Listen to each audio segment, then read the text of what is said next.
Good morning from Singapore, everyone, and depending on the part of the world that you're in, I've had chat messages already from Shanghai and from the United States. It is good evening to some, good morning to others, potentially good afternoon if we've got some people joining from Australia as well. The voice you're hearing here is Scott Anthony, along with Paul Cobban. Paul, you want to say hello? Good morning to everybody. We're going to be the co-hosts of today's webinar where we talk about breaking down the barriers to innovation. So let me just tell you a little bit about the housekeeping rules and what we're going to do over the course of the next 50 minutes or so. This webinar is in fact being recorded. That means a link to the recorded webinar and all of the presentation materials will be made available. So don't feel like you got to take a screenshot of every slide. There'll be plenty of opportunities for you to download the material afterwards. We have muted all participant lines for the discussion. We do very much welcome your questions. The way that we're going to handle Q&A is Paul and I have planned at least one and potentially two breaks in the discussion to get some of your questions to help us guide our conversation. Depending on the Zoom layout you have, you should see a button on the top or bottom of your screen that says Q&A. If you have a question at any point, click on that button, type in your question, and again, Paul and I will pause to try and get a conversation going around the topics in our recently released Harvard Business Review article, Breaking Down the Barriers to Innovation. We are going to also try to ask a couple of poll questions. So when those poll questions come, and they will be coming in just a couple minutes, be ready. We will ask that you answer the poll question and remember to click the submit button so that we can actually see the results of your poll. All right, so with that said, the way we have organized today's discussion is we're going to do it in three parts. First, I am going to talk a little bit about the problem that we tried to address in the article. Then Paul is going to give you his first-hand view of some of the things that have happened at his organization, DBS, over the course of the past decade. I'm then going to talk about what are some of the tools and techniques that we've learned to help you go and break down the barriers to innovation. By way of backdrop, for those of you who don't know Insight, we are a growth strategy consulting company that was co-founded by Harvard Business School professor Clayton Christensen back in 2000. Our mission is to empower forward-thinking organizations to navigate disruptive change and own the future. And this article is part of our ongoing effort to give people practical guidance about how they can improve their ability to innovate and drive impact. So let me start with a very basic definition. We're talking about innovation, we're talking about capabilities, we're talking about culture. When you talk about culture, it often is a very fuzzy, very difficult to pin down concept. So one of the things we like to do is just have very simple definitions to make sure we're all talking about the same thing.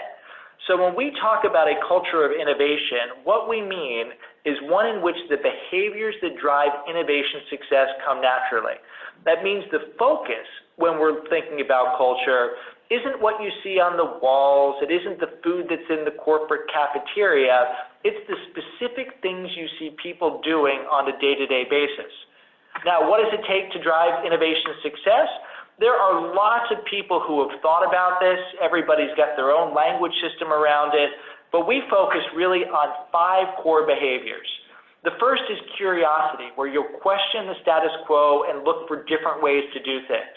The second is being obsessed with customers, trying to understand the jobs to be done of customers, suppliers, stakeholders, employees, whomever it is that you're trying to go and affect. The third is to be collaborative, where you bring together different perspectives, remembering that innovation magic typically happens at the intersection. The fourth is being adept in ambiguity. I think we all know now that the truth about any early stage innovation idea is that it's partially right and partially wrong. And what great innovators do is go and iterate and run good experiments so they can quickly learn experientially which part is which. The final key behavior is being empowered. We define innovation as something different that creates value. You can't do something different that creates value unless you actually do something. So it is critical that innovators go and exercise initiative, get resources, and go from an idea on paper to an idea in reality. Now, we could spend an entire webinar or several webinars going through these behaviors, But for the purpose of today's discussion, we're just going to assert that these are things that happen that enable innovation to work inside organizations. So poll questions. We want to get a quick sense from you, our audience, whether this is something that you feel exists in your organization. So I'm going to open up the first poll question, which is, does your organization have a culture of innovation? You've got 5 choices here, pretty simply, definitely not, all the way to definitely yes. We defined it as one in which the behaviors that drive innovation success come naturally. Is this something that resonates with you? Is this something that you see at your organization? Got a separate phone here, Paul, where I'm watching to make sure that things are working appropriately, and I might have biased the sample a little bit by casting my vote. I just saw what you pressed. Well, don't report that to any of my colleagues. That's a definitely yes, right? All right, so we've got 23 of you who voted. Appreciate that. We've got about 2/3 of the people who are active here who voted. We'll call that a poll. So we have a pretty good distribution where we've gotten different answers here. We have a total of 35% of people who said probably yes. We had 22% who said maybe, 26% who said probably not. We had 2 out of the 24 who responded who said definitely not, and 2 who said definitely yes. So if you do a quick average score, you get about a 3.2 on a 5-point scale, which suggests that we collectively have some things that we can work on if we want to really have cultures of innovation in our organization. So then let me ask you a second poll question. Since we all agree that there's something that we can do to get better, only 2 people said definitely yes, what is the single biggest lever that you can pull to improve your ability to have a culture in which the behaviors that drive innovation success come naturally? So you can see a few different choices here. You could more clearly define your innovation strategy. You could more clearly communicate that strategy. You could have more time and capacity to innovate. You can improve the training around these behaviors. You could have supporting infrastructure that amplifies when those behaviors are followed, or you can make sure rewards and incentives push people to follow these behaviors, support them when they do, and help nurture them when they do things that aren't right. Let's see, what am I going to pick for this one? Paul, I'm going to let you pick this one. All right. Give my phone to Paul. He's going to cast his vote for his organization, and I won't tell anyone at DBS about it. Done. Okay, we're seeing answers across the board here. So far we have more than 2/3 of you that have voted. We don't have anything that's gotten more than 30% of the votes. We've gotten at least 1 vote for everything. The number 1 vote at the moment is more clearly communicating our strategy, tied with stronger supporting infrastructure, with a few votes for everything. And it's interesting, a couple observations about this. This is what we see when we go and ask people questions like this. There's no silver bullet answer. You get lots of different answers to the question, and this is true. Culture is complex, innovation is complex. The other thing that you realize in our field experience is none of these actually is the fundamental root problem. And if you don't address what we'll describe as the fundamental root problem, all you end up doing is training people to do things that go and encounter a hidden barrier inside organizations, or communicating something that you then struggle to live up to, or building an infrastructure that amplifies but never quite has the impact that you want to have. So let me tell you what we think the fundamental barrier is. Then Paul will describe the great work that DBS has done to try and address that barrier. So a couple years ago, I started asking people in large settings a pretty simple question. The question is the one that will appear on the screen here. What single word best describes the biggest barrier to innovation in your organization? I've now had more than 1,000 people respond to this and have gotten all sorts of different answers, but the word cloud here represents the answers that come out most frequently. And the thing that really jumps out at me is that great big word fear in the middle, followed by this arc that you see around it: culture, habit, inertia, and process. So what is going on here? I want to tell you a story about my now 8-year-old son, Harry, and an experience that he had in Singapore to highlight what are some of the roots of the problem that we see going on here. Here's a picture of Harry. Harry is our lovable 8-year-old goofball. Harry has a father, me, who was born in the United States. He has a mother, my wife, Joanne, who was born in the United Kingdom. Harry was fully manufactured in Singapore, born here in 2011.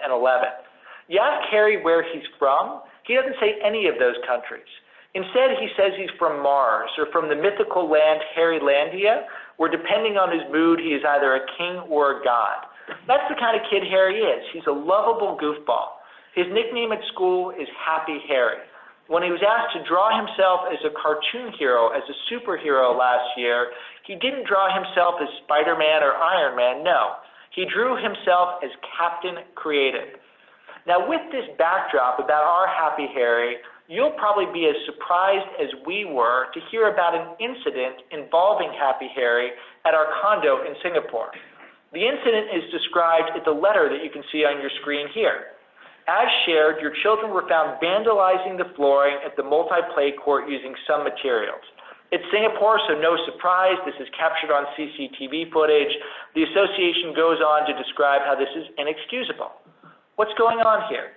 What do you think were the materials that were used in the afternoon in question? It wasn't spray paint, that would be a problem. It wasn't anything that couldn't be erased. It was chalk. Our kids were bored. It was a Sunday afternoon. They asked me, can we go down to the basketball court and draw a baseball diamond and play baseball on it? Not only did I say okay, if you were to look at this image in higher definition, you would see it's not just my kids who are doing this deplorable act, it is me as well. It says at the bottom of this message that fortunately our cleaners managed to remove the stains. That's partially true, the stains were removed, but it's partially false because it wasn't the cleaners who removed the stains, it was the rain. The skies were gray when we began, it started to rain before we were finished, the chalk was gone even before you could almost take a video of it. Imagine how this felt to Harry. Harry goes and learns a lesson that creative expression, even benign creative expression, carries a risk. He then goes to school, and he learns in school there's a right way to do things, there's a right answer to the test, there's a wrong answer to the test. He then goes to work in a big organization, and he learns that there's a way we do things in this organization, and there's a way that we don't do things in this organization. The innovation behaviors that we described a couple pages ago, those are innate, those are natural. We're born curious, we're born creative, we're born collaborative, we're born to experiment, but we systematically unlearn them as we go through our childhood, go through our schooling, go through our careers. That big fear that sits in the middle of our word cloud, that is learned helplessness that comes from a series of activities like this. And it gets worse, not better, as we go through our career. Imagine now Happy Harry all grown up.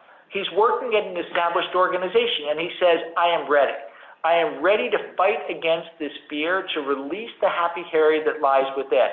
He dreams of being the innovation superhero that will deliver great results to his organization. He doesn't need to have a dad who spent time in the field to give him statistics about why innovation is good. He knows that in today's rapidly changing world, it is a competitive imperative. He commits to release Happy Harry, follow the behaviors, and drive innovation success. But then he realizes an uncomfortable truth. The greatest enemy he faces stands behind him when he looks in the mirror every day. It is his own organization. He doesn't just have to fight against his own learned helplessness, he has to fight against the strategy and structure and metrics and norms and decision criteria, all of which mutually reinforce, all of which are consistent, all of which are designed and optimized to do what the organization is currently doing better, faster, and cheaper, not to discover tomorrow. Institutionalized inertia that borders in some cases to an addiction to business as usual. This is the fundamental barrier inside most organizations. If you don't address this barrier, if you don't address the inertia, if you don't address the habits, all the other interventions won't work. You train people to do something that doesn't fit the day-to-day. You give them incentives to do things that will struggle. You give them the infrastructure to do things that won't work. You communicate to them but don't support them. You gotta focus on the habits first, because if you don't get that right, nothing else will work. So let's make this real now. We've talked a little bit, Paul, about our basic ideas about what a culture of innovation looks like. We've made the case that inertia and routines and habits, that's the barrier you've got to overcome. Paul is the Chief Data and Transformation Officer at DBS, the largest bank in Southeast Asia, that I think has done some pretty interesting things here. So Paul, you want to tell us your story? Yes, thank you, Scott. So let me start with a true story. Almost to the day, 10 years ago, I started at DBS here in Singapore. And on that morning, I got into a taxi, and I asked the taxi driver to take me to DBS. And his response was, DBS, damn bloody slow. And the reason for that response was that at the time, DBS had a pretty strong reputation for being slow, bureaucratic, and indeed our customer satisfaction scores were the lowest by far in the market and have been for some time. Yet here we are 10 years later, and we find ourselves winning several Best Bank in the World awards, which started in 2016 by winning the Best Digital Bank in the world, and we're now the first bank in history to hold the 3 accolades of Best Bank from the most popular financial periodicals. So how do we go from being damn bloody slow to the best bank in the world? Well, the fact of the matter is that we have undergone a series of different transformations over the last 10 years, each building on the success of the previous one. But that has been underpinned by a strategy which has these 3 core components. The first of which is becoming digital to the core. We looked around and saw a lot of our competitors and other companies were issuing or implementing digital applications and claiming they were fully digital. And we recognize in order to be successful in this world, you need to be digital to the core and not just apply digital lipstick. Secondly, we had a big focus on customer journeys and really understanding the job to be done and designing our experiences from the customer back based on those job to be done findings. But the most important of these, in my view, and the ones that's most relevant to this conversation, is this idea about creating a startup culture, defining a culture by design up front. And to do that, we're inspired actually by a number of the big tech companies. We spent some time 7 or 8 years ago visiting a lot of these companies on this slide. Initially, we were looking for inspiration on how to transform from a technology point of view. But when we went there, we also discovered something else, that each of these had really gone to extraordinary efforts to define their own culture. And in the majority of cases, they were very open about it, and you can download from the internet documents that describe very precisely how each of these companies actually operate. And with this inspiration in mind, we set out to, with this slogan, which we can see here, which is the idea about becoming the D for DBS in Gandalf, which was something that you can imagine appealed very much to, especially our technology folks, as an inspiration. And the point being is, we were no longer comparing ourselves to other banks, but to the big tech companies. And so the first step in the process, therefore, was to really define our future state culture in a lot more precision than we had previously. And, so we started off by saying we wanted to be this startup culture of 25,000 people, which of course is how many employees that we have. And we said, what is the aspects of a startup company that we wanted to take on? Because clearly we are not a startup company, we've been around for 52 years. But these 5 characteristics is what we landed on. But each of these in turn we drilled into and defined much more fully. So people had this vivid understanding of the culture that we wanted to be. What we then did was then identify the blockers. What was preventing us in attaining each of these characteristics? And came up with some experiments or ideas about how we might overcome each of these blockers in turn, either fully or partially. And we put these experiments on what we call the culture radar, which is depicted here, which is a visual management. It's a poster which sits in my office, which is a series of concentric circles, and each of these yellow blobs on this diagram is a post-it note, which, when we came with an experiment, sits on the outside of the concentric circles, and if it's successful, we move it closer to the center until such time as it hits the center, and then that behavior or that ritual becomes bank-wide. And the various quadrants represent each of these. They're not quadrants, are they? Quintrants, whatever the right word would be, represent each of the 5 behaviors that we talked about earlier. And so we could plot and see what was happening across the company and see which of these experiments were working or otherwise. So I'm just going to take you now through 3 examples of those, and 2 of them feature in the article and 1 does not. The first one is around this idea about improving our meeting etiquette. About 4 years ago, I conducted a workshop across our top 250 leaders in the company around this kind of concept of creating culture by design. And we asked ourselves, what was the single most important blocker that was getting in the way of us not achieving our goal of being a 25,000 person startup? And to my embarrassment, it was meeting culture, meeting etiquette that came up. We had too many meetings, we had too many people there, they were ineffective. And this wasn't freeing up enough time for us to actually get on with innovation. So we asked ourselves, can we introduce a ritual into those meeting scenarios that would address that? And we came up with a concept called Meeting Mojo. And every meeting now at DBS, we appoint a MO, which stands for meeting owner. And the meeting owner needs to do three things. At the start of the meeting, simply say what the purpose of the meeting is. At the end of the meeting, summarize what the actions from the meeting. And most importantly, during the course of the meeting, ensure that everybody has equal share of voice, which is an idea that we got from Google after some of their research about what makes effective teams. The MO also appoints Joe.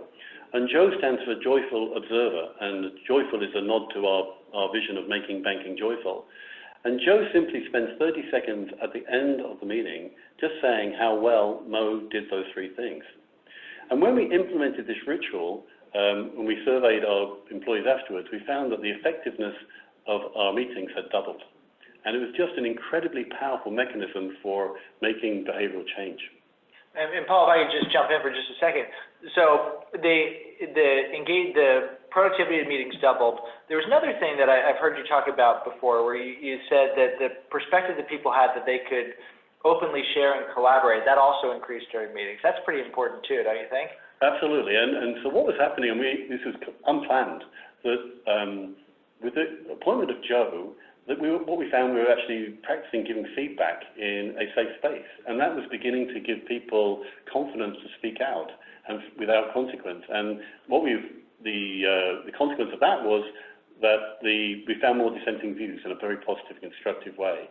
And that what we're seeing now is people are much more mindful about meetings, much more mindful that everybody in the meeting situation is contributing.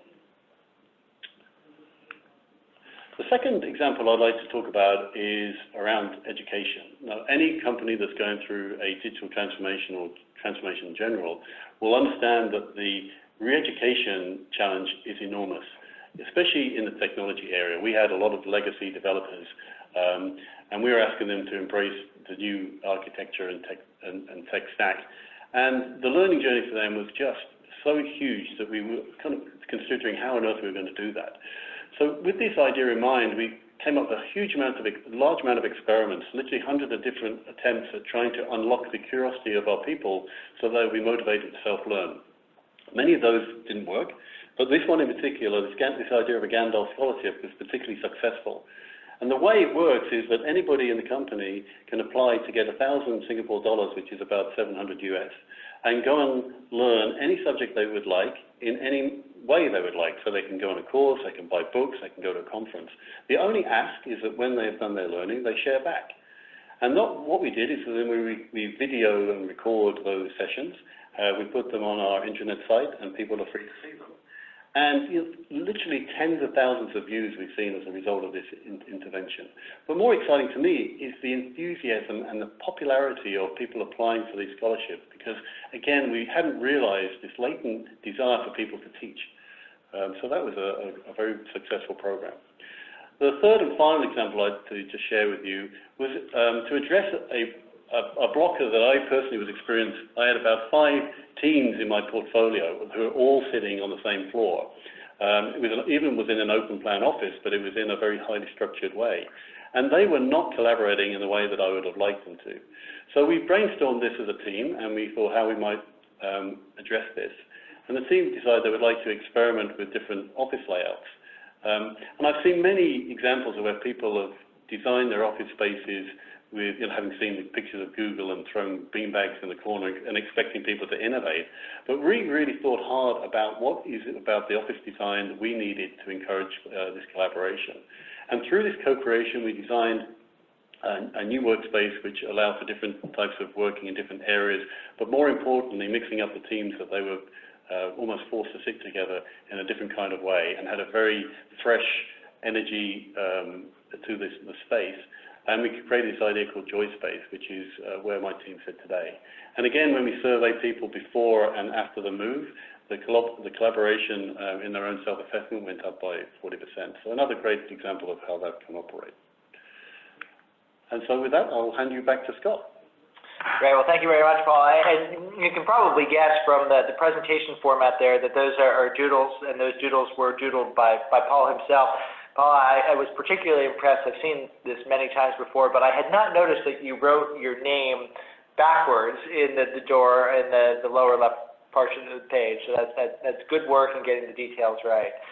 All right, so we're at the two-third mark of the content we wanted to cover. So first we gave the definition of culture of innovation and made the case that the day-to-day habits are the biggest barrier to having that kind of culture inside established organizations.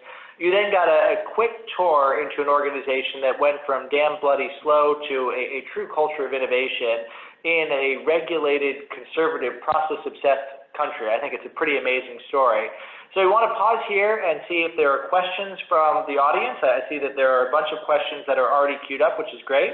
We'll take a few of these questions and then we'll talk about essentially the toolkit for you to do things similar to what Paul and his team have done at DBS. So we've got a bunch of things here. Let's get this one for you, Paul. I've got a question from Jess. What metric did you use to measure meeting effectiveness in order to quantify that it had doubled? That's a pretty specific question, but we'll... Yeah, so we take surveys of our people on a monthly basis to assess their feeling of how well the meeting has gone originally. We've actually got a lot more sophisticated as an evolution of Mojo now, that we actually have an app where any participant can rate Mo, the meeting owner, on 5 different components, and we accumulate that data. And every manager in the company now gets a monthly report on how they're being assessed on adhering to the Mojo principles and their meeting etiquette. So I got my report fairly recently. I was going to say, he's working here. He knew that question was coming from me. So. Yes, and I need to do a better job on summarizing my meetings. All right. Well, you summarized right there, so that was great. So there's, and I think this idea of defining how you're going to measure things, this is an important thing. Anytime you do something like this, anytime you do innovation as well, you know, one of the things that we have long advised when you're trying to do something different that creates value, you should be very clear about the assumptions you're making and very clear about how you're going to test and measure those assumptions. And if you don't have a way to measure them, even if you're still in the early stages and making things up, everything looks like success, everything looks like failure. So having ways to go and measure these things is really important. So Paul, I've got another interesting question for you. So as you thought about some of these changes at DBS, did you consider personality types? So introverts versus extroverts, people who are fast, people who are slow, people who are people-oriented versus task-oriented. Is that something you've thought of, and does it matter all that much? Yeah, the answer I'll give is linked to one of the other questions about using existing staff or otherwise. We were inspired by a trip to Netflix a few years ago, and we met a gentleman there called Adrian Cockcroft, who's actually now at AWS, and he told us, he said, "Oh, you're a bank coming to visit us," and he said, "The last bank to come and visit us asked me the following question," and they say, "It's all very well for you, Netflix, is that you've got all these great young, highly talented engineers, you know, whereas we've got our legacy people." And Adrian's response was a key insight for us. He said 2 things. Firstly, the average age of an engineer here at Netflix is 40. And by the way, I hired most of them from you. And then I just got out of their way. And that gave us the confidence and realized that actually it's not about the people, the legacy characteristics of people.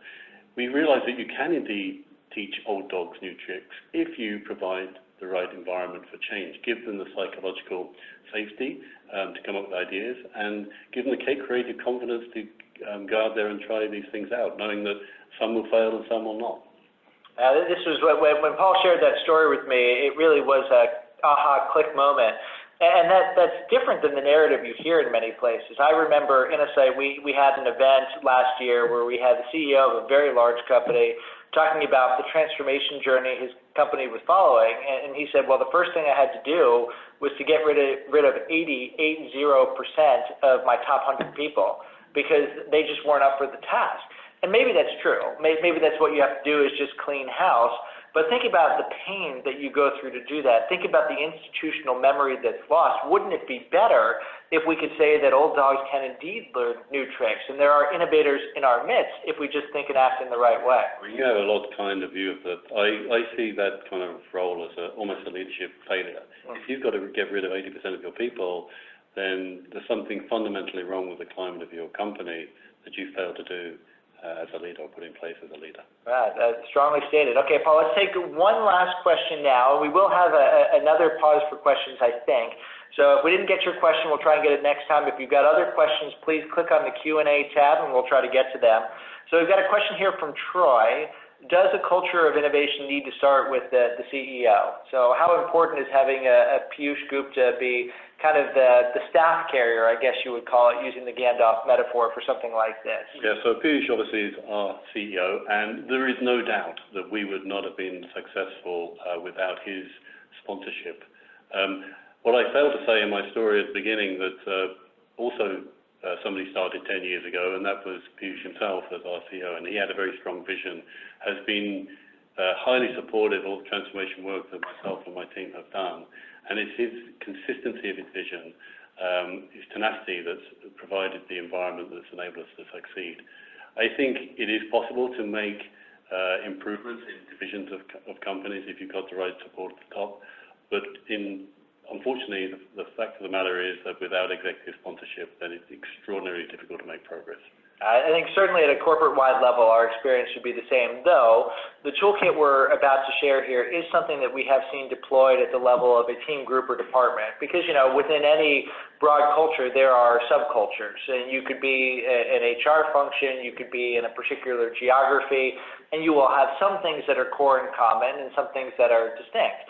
So the tools that we're going to go through here are ones that we'd like to believe can work enterprise-wide if you've got the staff-carrying CEO like Piyush Gupta, but also can be used if you're at a different level in an organization and can't get a CEO to see the light, to at least make things a little bit better in the area where you've got span of control. Just to add to that point, I mean, what we found worked best, even with a sponsoring CEO like Piyush, is to showing something that's worked. That's the Joy Space example I gave you. We did that without permission. In fact, I was told not to do it, and we did that without permission. But when we showed the success of it, of course, it's now spread right across the company, and most people at DBS now enjoy working in Joy Space environment. It's a general reflection on that observation, Paul. When we work with people inside organizations who say, I'm having trouble convincing my leaders to get behind this innovation initiative, what should I do? Well, one answer is to try and refine your analysis, make your business case sharper, go and study more. I've never really seen that work if people are skeptical. The other is to just go and do some things and say, look, I didn't spend any of your money, and just kind of on my own, on the side, I went and learned these things. Wouldn't you like to learn more? And the wouldn't you like to learn more, wouldn't you like to see more of this, I think it's just a much better approach. All right, so let's talk about the toolkit. So we have known DBS. I am here in Singapore. I've been here in Singapore since 2010. We've known DBS, of course, as long as we've been in Singapore. It is an institution inside the country. You go and look at the very interesting things that DBS has done. You're really struck by them. And as we've been thinking about this issue at Insight more broadly, about how do you go and encourage these behaviors that drive innovation success, over the past few years, we've been collecting lots of other things that look like the three stories that Paul shared, the Mojo program, the Gandalf Scholarship, and then Joy Space. We have a picture of Paul in the middle of Joy Space here. And we looked at these three programs, and we looked at them 130 other things that we accumulated that kind of look like this, some of which are described in our article. Amazon's press release from the future, which encourages customer obsession by requiring that when people are working on new product ideas, they write a future press release that has the customer and their job to be done in the center. The Tata Dare to Try program, which encourages being adept in ambiguity by loudly and proudly publicly celebrating things that didn't work. The Supercell beer and champagne ritual that does the same thing. Supercell, a Finnish gaming company, that when they launch a new game, everybody celebrates, they crack open a beer. When a team fails, they gather publicly and pop open champagne, a bottle with a blank label on it where they can write down the reasons why the team failed. Again, supporting being adept in ambiguity by celebrating the things that didn't work. The Adobe Kickbox program, which is a way to empower people by giving them tools and some money to go and launch new ideas. And the Boehringer Ingelheim Lunch Roulette program, a very simple but clever hack to encourage collaboration by having more people meet more people by playing a game like roulette and having you have lunch with people you haven't met before. As we looked at all of these things, we realized they had something in common. They're what we now call a bean. This is another great Paul Cobban illustration of a bean breaking the status quo. Each of these things, when they work well, combine together three elements. There's a behavior enabler. These are direct ways to encourage and enable behavior change. There are things like the checklist that's given to people who are going through the Mojo program. There are the rituals that people follow. There's the app to go and support it. These are direct ways to help people go and do something different. The A is an artifact. It might be digital, it might be physical, but this is a way to reinforce the change. This might be a screensaver, this might be something on your desktop to remind you, this might be a trophy like what you get if you win the Dare to Try prize. And then, ripped right out of the behavior change literature, there is the nudge, the indirect way to encourage and enable behavior change. The fact that the Joe sits in the room is a very powerful nudge because it reminds people that this meeting is going to be different. Gamification, leaderboards, Paul getting a report that says, here's how you compare to everybody else. These are powerful ways to nudge new behaviors. Using physical office design to encourage things are ways too. So we saw this common pattern across these things that we studied, that when they really work, they combine these three elements together. And of course, any of you who have studied the behavior change or habit change literature are nodding your head because this is pretty well understood, but not applied that directly to organizations. When you do, that's when you can begin to break the inertia, begin to encourage those behaviors of innovation. So in the article, Breaking Down the Barriers to Innovation, we go through an applied case study where we methodically went through the process of building and then launching these beans, these behavior enablers, artifacts, and nudges. Paul, can you just provide a little bit of context? We see a train inside an office room here. Where are we in this picture, and what is the basic problem we were trying to solve here? Okay, so this is a picture of our Technology and Innovation Center in Hyderabad, India. This is taken just before we opened, hence there's no people in the picture. And really we set this up as part of our overall strategy to in-house all our technology development. Historically, we had been 85% outsourced. As a digital company, we realized that we needed to take control of our technology IP, and hence we built up this center in Hyderabad.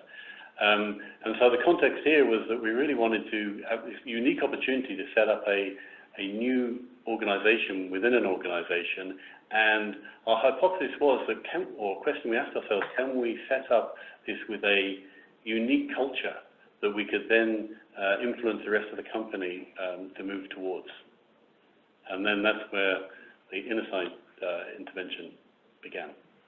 And so say a little bit more about the inner side intervention, not the intervention, but you intervene because there's a problem. Yeah. So we were trying to design, you were trying to design the culture from scratch. It didn't quite work in the beginning there, right? Correct. What we had underestimated was the fact that our hypothesis that we could influence the mothership, if you like, with this new culture was completely 180 degrees incorrect. And very quickly it was the mothership's culture that was heavily influencing this new setup. And it was the old culture, right? It was not we have this new culture that's emerging of being a 27,000 person startup. You have the old culture of being if I can say, a Singapore bank, which is not a 27,000 person that somehow infiltrated in. Correct. And the background, of course, was that our technology unit, a lot of our people were used to dealing with an outsourced vendor, and they weren't used to dealing with fellow colleagues, especially fellow colleagues working in this new way. And hence there was tension, and hence the engagement levels of the newly formed entity and employees there wasn't where it should have been. And that, DBS, you probably learned from this discussion, it measures everything. So overall engagement's an important metric, and the center lagged behind. So the question was, could we proactively use some of these ideas, these beans, to go and address this? So we went through, in essence, a three-step process. The first was we got more specific about the kinds of behaviors that we were seeking. It's all well and good to say that we want to be customer obsessed, but what does that actually mean? So the ones that you see on the page here, these are still relatively generic specific behaviors, but we went into Hyderabad and we said, when we're trying to live that 27,000 person startup, what specifically would we see on a day-to-day basis? And one of the questions that we asked, just to try and get people in the mindset of getting specific about behaviors, is we asked them to complete the sentence. Wouldn't it be great if? So wouldn't it be great if we could design experiments to learn more about key assumptions, and we could do that on a regular basis? Wouldn't it be great if we could regularly create customer profiles and customer journey maps? The more specific you can be about the behavior, the better. The second step then is to understand what are the things that are blocking you from following that behavior. Now, we made the broad point that institutionalized inertia, that is the generic blocker, but you want to understand more specifically what's going on here. So you heard Paul give one example. He said historically, people in DBS were used to working with outsourced vendors. So a blocker was kind of a maker-taker mindset where you assumed, hey, this is someone I'm calling on the phone and I'm giving orders to. I'm not trying to collaborate with them. I'm not trying to be agile with them. That's something you can see more specifically as you identify what's stopping that behavior from happening. The way we tried to unearth this when we were working with Paul and his team in Hyderabad is to really get under the skin of what was going on there. We had developers do diaries. We sat in on meetings. We tried to observe, to watch what was happening. We looked at what was going on Glassdoor ratings, LinkedIn, and other places to try and get a sense as to what were the things that were blocking the intended behaviors. Then it was time to beanstorm. So the next part of the process, once you've identified the behaviors, once you've identified the blockers, is to try to come up with behavior enablers, artifacts, and nudges that can encourage the behaviors, that can overcome the blockers. We got groups together. We did it once in Singapore. We did it once in Hyderabad.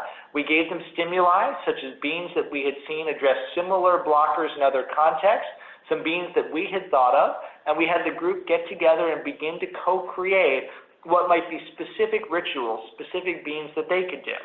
There were a whole range of ones that they came up with. We featured these three in the article.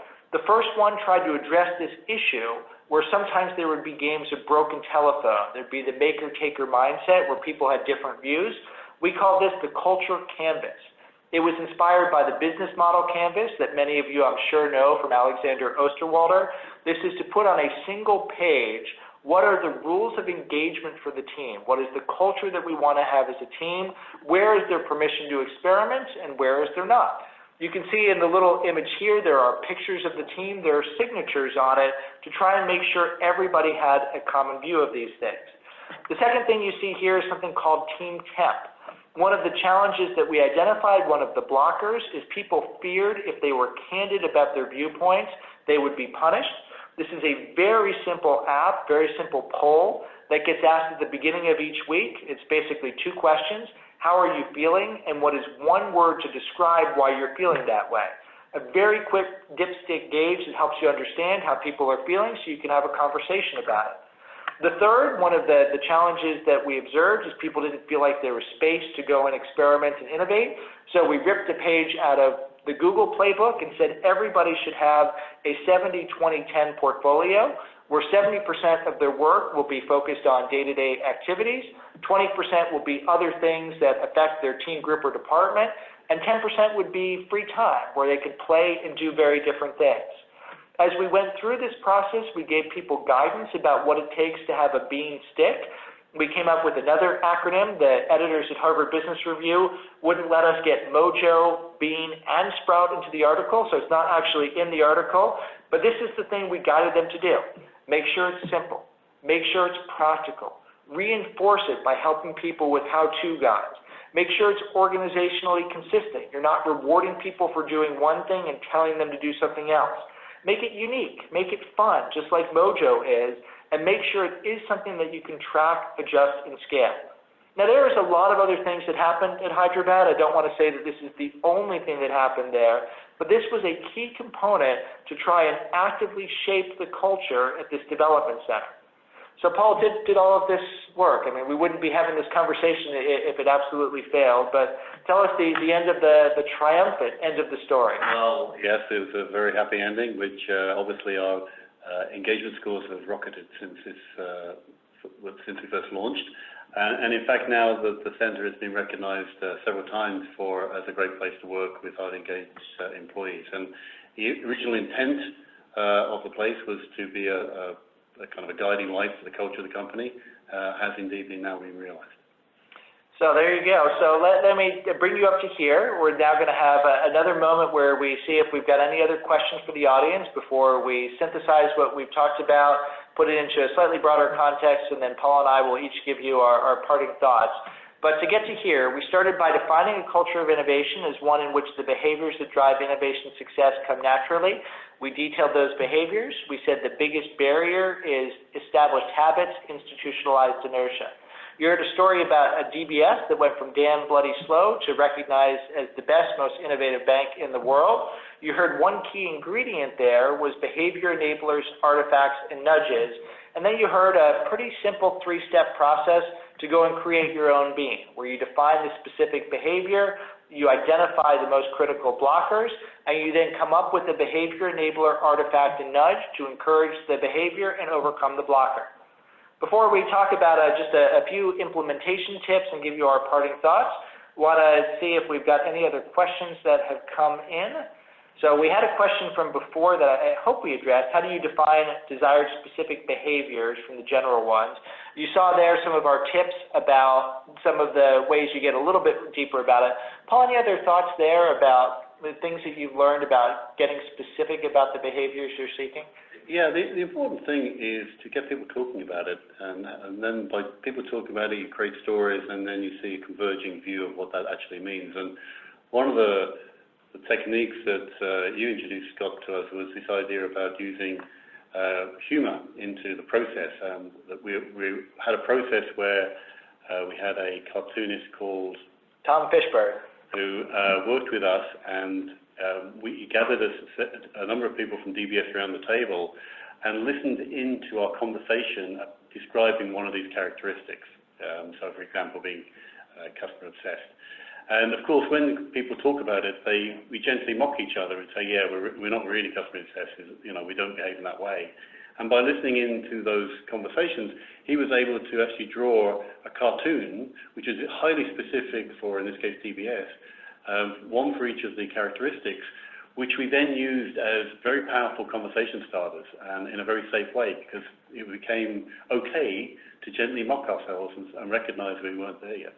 We were so inspired by that. So Tom Fishburne, if you don't follow him, he has a business called Marketoonist, where he illustrates business foibles through cartoons. A lot of it focused on advertising, but he's done some broader stuff as well. We hired him at Insight 6 years ago now to help to draw cartoons to bring our organization's values to life in a positive way. But then after the DBS exercise, we said, well, we ought to make a little bit of fun of ourselves as well and do a similar thing where we say, what are the things that are stopping us from following our values? When do we get it wrong? So as an example, one of our values is impact. We want, of course, our clients to be different and better because of the work that we do. The anti-value cartoon has a big dump truck burying a client in PowerPoint documents with the caption saying, now that's impact. And that reminds us that our impact is not the thickness of our PowerPoint document. It's the richness of the insight. It's the change that we drive at clients. So this idea of using humor as a tool, I think, is a really important one when you're trying to change culture. So, Paul, I'm going to take one more question here. We've got a lot more questions here. Maybe we'll do two more questions. So we got a question here from Stephen. How hard do you change senior management attitudes? I would think that's often extremely hard. So, not to be ageist, the older the dog, the harder it is to teach some new tricks, maybe, or maybe not. I don't know. Have you found it easier or harder to change senior, middle, junior employees? I think any change management or transformation exercises, you're going to get people who resist and people who are early adopters. And I'm not seeing any particular correlation to seniority. That's just true of all levels of the organization. What is essential in this case is having, again, this very strong leader at the top, the CEO in our case, who spends a lot of time building consensus and buy-in from his immediate team. And Mojo, for example, our CEO is a very strong supporter and always ensures Mojo is adhered to correctly in each of his meetings, which is a big signal for the rest of the company.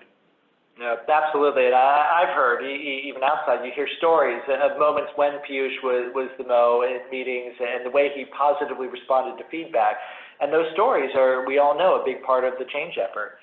So there are some other great questions here, so we'll try and have quick answers to them, but I want to take two more and then we'll conclude being mindful of time.